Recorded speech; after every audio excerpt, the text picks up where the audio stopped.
Hey guys, and welcome back to another Battlefield 6 video with a bit of a mix today of hints that can be used for speculations about the next game and actual leaks. But nevertheless, I think all of this is interesting and definitely worth talking about. And we're gonna start with a screenshot that was shared on Reddit after the end of the last playtest with a message that popped up for players of Battlefield Labs once the playtest had ended, and this says, "This game hasn't released yet, wait until the official release on June 17th. And if June 17th rings a bell for you, it might be because we talked about it in a former video. Back then, a data miner said that the Battlefield Labs client had changed its structure after an update, and instead of being one single content part, it had been split up into several parts, with one of them having a release date on June 17th.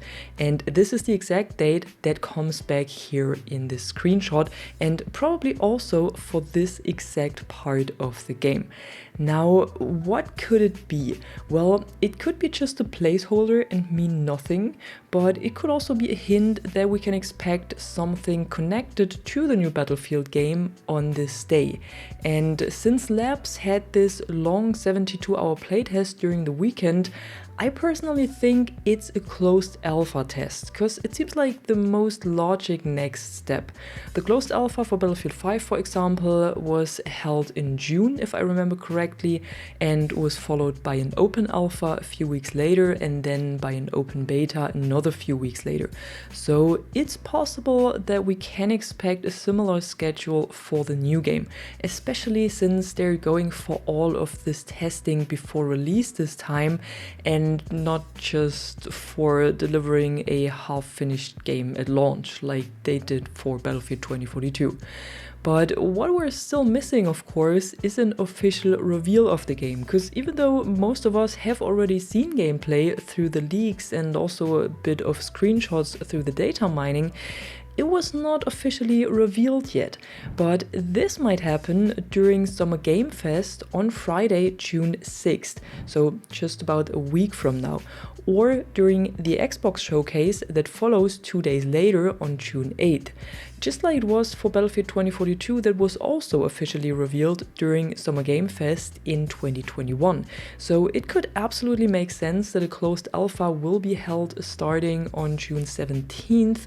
But again, this is just pure speculation, so take it with a grain of salt. The only thing we know for sure is that this date shows up in the game files for whatever reason and also popped up in a message for playtesters. But we don't know what will actually happen and if there will something happen. Still, considering that the biggest annual showcase in gaming is only a week away, it seems very likely that the new Battlefield will be part of this as well, and that we can expect some more insight on the game, maybe a closed alpha in the weeks that follow.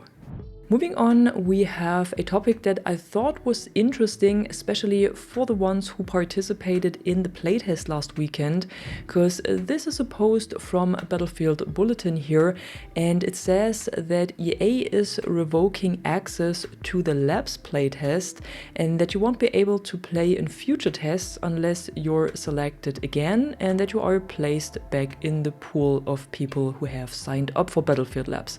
Now, this is a bit surprising, to be honest, because I always thought that once you got selected you will have access to future playtests automatically, but apparently this is not the case. And I wonder if this could also be another hint towards a closed alpha, or if they simply want to invite a different pool of people to possible future playtests to get a wider range of feedback. Nevertheless, I just wanted to let you guys know, because I've seen the question a few times in the comments as well, if you will have access to future playtests automatically or not, and apparently, or it seems like, you will not have automatic access and will have to wait for a new invite.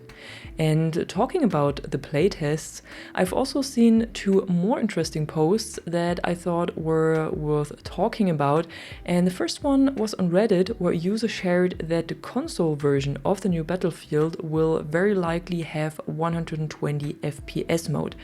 Now, the user is writing that there are 120 FPS on PlayStation 5 Pro, so I'm assuming that this guy was part of the playtest and played on PS5 Pro, but I think this is in general interesting and good news for all console players, because it might mean that they are aiming for 120 FPS on consoles in general.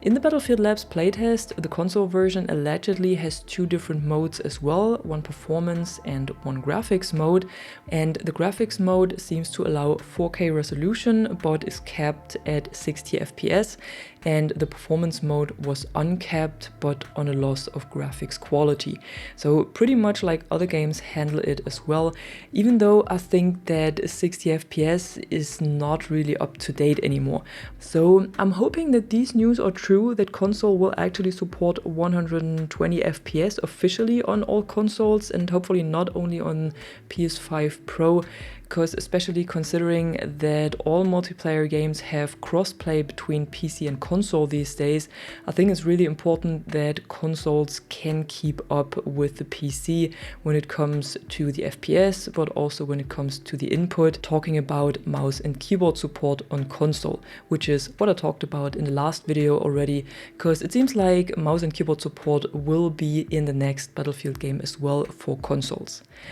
And then the second post that I've seen was by Applebox over on Twitter, and he shared some gameplay from the latest playtest that showcased some of the lighting in the game. Now, of course, I can't show you this gameplay here in the video for obvious reasons, because EA is still taking down a lot of leaked gameplay or videos that are using this leaked gameplay, so I don't want to get in their target here. But what he basically did was shooting all the lights inside of a room, with the result that the room went pitch black when the doors were closed as well. And while I like the return of a more interactive environment, and it is of course realistic as well that the room goes dark, I'm afraid that this could cause massive visibility issues, with players using this to lie in a dark corner on their back and just shoot everyone passing by, but the other one doesn't have any chance to see them. And I can remember that we had similar issues back when Battlefield 5 launched, which was really annoying, and it took the devs a lot of time to actually get the visibility right and to eliminate these situations. So I'm hoping that this time they will fix this kind of stuff before the game launches and not just in the months after. But I think that this is what all of these Battlefield Labs playtests are for as well. And then lastly, we also got some more insight from our data miner Temporal again, because he has found another possible remaster of an old map in the game files of Battlefield Labs. This time it seems like the Battlefield 4 map Propaganda might return, but not exactly in the way and with the setting we know. Instead, it seems like it gets reimagined with a setting in Bulgaria, so similar to the Firestorm map that seems to get reimagined in Turkmenistan this time, Propaganda might be set in Bulgaria now. And if this is true, I could imagine that this is done to integrate the maps into the lore of the new game, but still try to find locations that provide a similar style in landscape and architecture. Alongside of Propaganda and Firestorm, Temporal had also found hints towards possible remasters of the Battlefield 3 map Tala Market and the Battlefield Hardline map Downtown, but there are no further details known about their location or if there will be any changes in their setting as well. So I guess that this again shows that we might not only get these maps in Portal or just with a remastered version in Portal, but that they are actually coming to the main game and that they will be integrated into the game and its lore as well. And I know that there are some people complaining about map remasters as being lazy or easy work for the developers, but I always love to see some of the old maps coming back, especially when they are well designed and they're fun to play. And honestly, I rather play some remakes of great classic maps instead of mediocre new ones. And apparently they're trying to fit these old maps into a new setting and a new lore, so I don't think there's anything wrong about this, as long as they don't go full Call of Duty and only bring back remastered maps and sell it as new content. And that was it for today. As always, I love to hear your opinion about this in the comments below, and if you enjoyed the video and maybe a good bacon and cheese sandwich, don't forget to drop a like and subscribe, and I'm gonna see you in the next one. I'm the Catwoman, and you are awesome.